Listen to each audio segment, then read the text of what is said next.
चलिए सीधा गुजरात के गांधीनगर लेकर चलते हैं, जहां पर प्रधानमंत्री नरेंद्र मोदी पेट्रोलियम इंडस्ट्री के दीक्षांत समारोह में संबोधित कर रहे हैं। फैकल्टी मेंबर्स ने, यहां से निकले प्रोफेशनल्स ने अपने कर्तृत्व से इन सारे सवालों के जवाब दे दिए। बीते 1.5 दशक में पीडीपीयू ने पेट्रोलियम सेक्टर के साथ साथ पूरे एनर्जी स्पेक्ट्रम और अन्य क्षेत्रों में भी अपना विस्तार किया है। और पीडीपीयू की प्रगति देखते हुए आज मैं गुजरात सरकार को भी अनुरोध करता हूं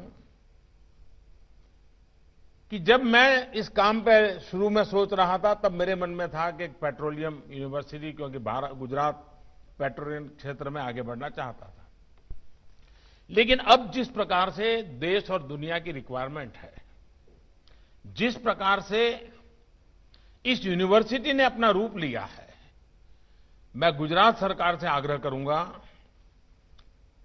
कि कानून में अगर आवश्यक हो तो परिवर्तन करके इसको सिर्फ पेट्रोलियम यूनिवर्सिटी के बजाय अच्छा होगा, अब इसको हम एक एनर्जी यूनिवर्सिटी के रूप में कन्वर्ट करें उसका नाम, क्योंकि उसका रूप दायरा बहुत विस्तार होने वाला है।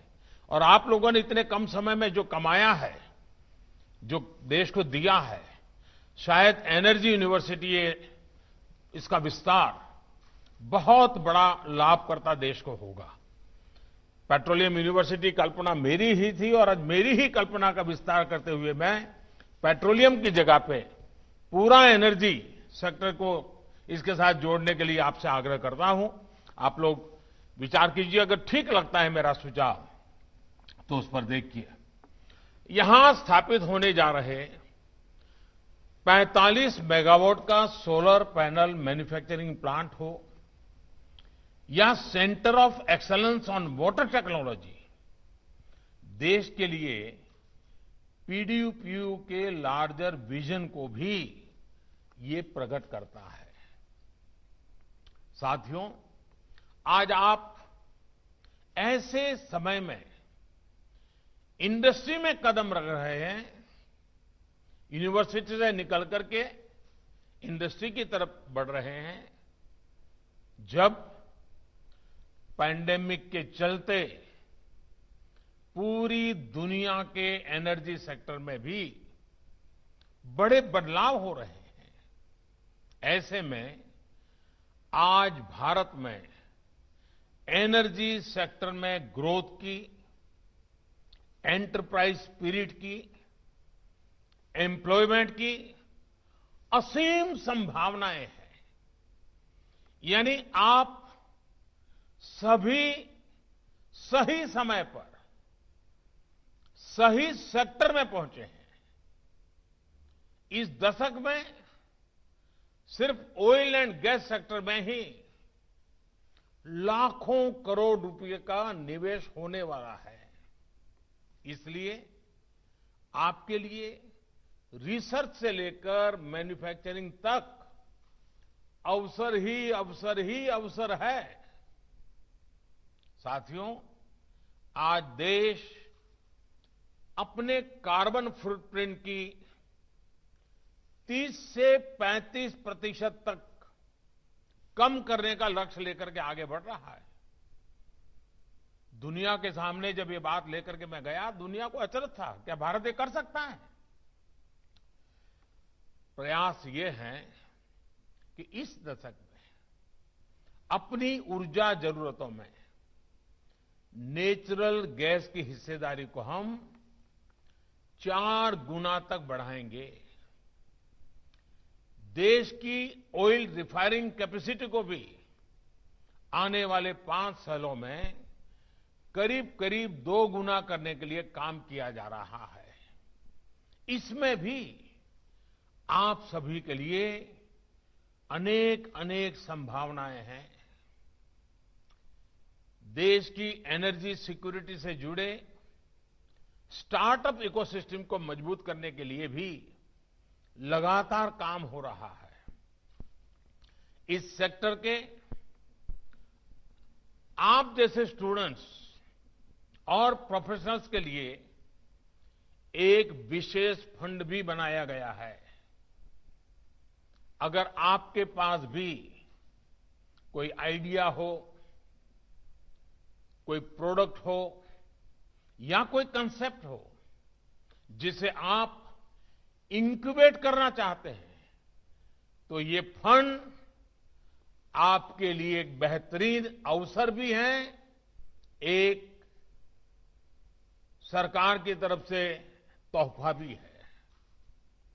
वैसे मुझे एहसास है कि आज जब मैं आपसे ये बातें कर रहा हूं तो थोड़ी चिंता भी होगी।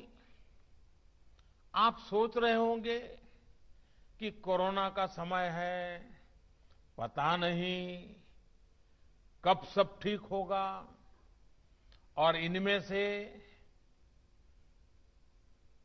आपके मन में जो चिंताएं आती हैं वो स्वाभाविक भी हैं।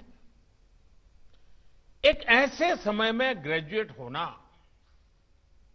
जब पूरी दुनिया इतने बड़े संकट से जूझ रही है, ये कोई आसान बात नहीं है। लेकिन याद रखिए, आपकी ताकत, आपकी क्षमताएं इन चुनौतियों से भी कहीं ज्यादा बड़ी हैं। इस विश्वास को कभी खोना मत। प्रॉब्लम्स क्या है, इससे ज्यादा महत्वपूर्ण यह है कि आपका पर्पज क्या है, आपके प्रेफरेंसेस क्या है और आपका प्लान क्या है। और इसलिए ये जरूरी है कि आपके पास एक पर्पज हो, प्रेफरेंसेस तय हो और उसके लिए बहुत ही परफेक्ट प्लान भी हो। क्योंकि ऐसा नहीं है कि आप अपने जीवन में पहली बार किसी कठिनाई का सामना कर रहे होंगे। ऐसा भी नहीं है कि ये चुनौती भी आखिरी चुनौती होगी। ऐसा नहीं है कि सफल व्यक्तियों के पास समस्याएं नहीं होती, लेकिन जो चुनौतियों को स्वीकार करता है, जो चुनौतियों का मुकाबला करता है, जो चुनौतियों को हराता है, समस्याओं का समाधान करता है, आखिर जिंदगी में वो ही सफल होता है। कोई भी सफल व्यक्ति देख लीजिए, हर कोई चुनौतियों से मुकाबला करते ही चल पड़ा है। साथियों, अगर आप 100 वर्ष पहले के समय को याद करेंगे, और मैं चाहता हूं कि आज मेरे देश के नौजवान उस कालखंड को याद करें। 100 साल पहले, आज हम 2020 में हैं। सोच लीजिए, 1920 में जो आपकी उम्र का था या 1920 में जो आपकी उम्र का था, आप आज 2020 में उस उम्र के हैं।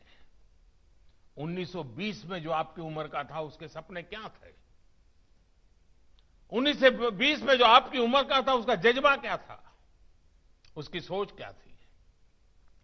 जरा 100 साल पुराने इतिहास पर नजर करें, याद करेंगे तो 1920 से शुरू हुआ समय भारत की आजादी के लिए बहुत महत्वपूर्ण रहा। वैसे तो आजादी की लड़ाई, गुलामी के कालखंड में कोई साल ऐसा नहीं, कोई इलाका नहीं कि आजादी का जंग लड़ा न गया हो। 1857 का जंग, स्वातंत्र संग्राम एक विशेष टर्निंग पॉइंट बना। लेकिन 1920 से लेकर के 1947, 1920 टू 1947 का जो समय था, वो बिल्कुल ही अलग था। हमें उस दौर में इतनी घटनाएं दिखती है देश के हर कोने में, हर क्षेत्र में, हर वर्ग में, यानी पूरे देश का बच्चा बच्चा, हर तबके के व्यक्ति, गांव हो, शहर हो, पढ़े लिखे हो, अनपढ़ हो, अमीर हो, गरीब हो, हर कोई आजादी के जंग का सिपाही बन गया था। लोग एकजुट हो गए थे। खुद के जीवन के सपनों को लोगों ने आहूत कर दिया था और संकल्प लिया था आजादी का। और हमने देखा है कि 1920 टू 1947 तक की जो युवा पीढ़ी थी, जिन्होंने अपना सब कुछ दांव पर लगा दिया था, आज कई बार हमें तब की युवा पीढ़ी से ईर्ष्या भी होती है। कभी मन में होता होगा, काश मेरा जन्म भी 1920 और 1947 के कालखंड में होता, मैं भी देश के लिए भगत सिंह बनकर के चल पड़ा होता। यह आपके मन में भी होता होगा। लेकिन दोस्तों, हमें उस समय देश के लिए मरने का मौका नहीं मिला। आज हमें देश के लिए जीने का मौका मिला है। उस समय के नौजवान भी अपना सब कुछ देश के लिए अर्पित करके सिर्फ एक लक्ष्य के लिए काम कर रहे थे। और लक्ष्य क्या था? एक ही लक्ष्य था, भारत की आजादी, मां भारती को गुलामी की जंजीरों से मुक्त कराना। और उसमें कई धाराएं थी, अलग अलग विचार को लेकर लोग थे, लेकिन सब धाराएं एक ही दिशा में चल रही थी और वो दिशा थी मां भारती की आजादी। चाहे महात्मा गांधी का नेतृत्व हो, चाहे सुभाष बाबू का नेतृत्व हो, चाहे भगत सिंह सुखदेव राजगुरु का नेतृत्व हो, चाहे वीर सावरकर का नेतृत्व हो, हर कोई, धाराएं अलग अलग होंगी, मार्ग अलग होंगे, रास्ते अलग होंगे, लेकिन मंजिल एक थी, मां भारती की आजादी। कश्मीर से लेकर के काला पानी तक हर काल कोठरी में, हर फांसी के फंदे पर से एक ही आवाज उठती थी, दीवारें एक ही बातों से गूंजती थी, फांसी की रस्सियां एक ही बात से सुशोभित होती थी, और वो नारा होता था, वो संकल्प होता था, वो जीवन की श्रद्धा होती थी, मां भारती की आजादी। मेरे नौजवान साथियों, आज हम उस दौर में नहीं है, लेकिन आज भी मातृभूमि की सेवा का अवसर वैसा ही है। अगर उस समय नौजवानों ने अपनी जवानी आजादी के लिए खपाई, तो हम आत्मनिर्भर भारत के लिए जीना सीख सकते हैं, जी करके दिखा सकते हैं। आज हमें आत्मनिर्भर भारत के लिए खुद ही एक आंदोलन बन जाना है, एक आंदोलन का सिपाही बनना है, एक आंदोलन का नेतृत्व करना है। आज हमें आत्मनिर्भर भारत के लिए हर हिंदुस्तानी को, और खास करके मेरे नौजवान साथियों, आपसे मेरी अपेक्षा है, हमें अपने आप को खपाना है। आज का भारत परिवर्तन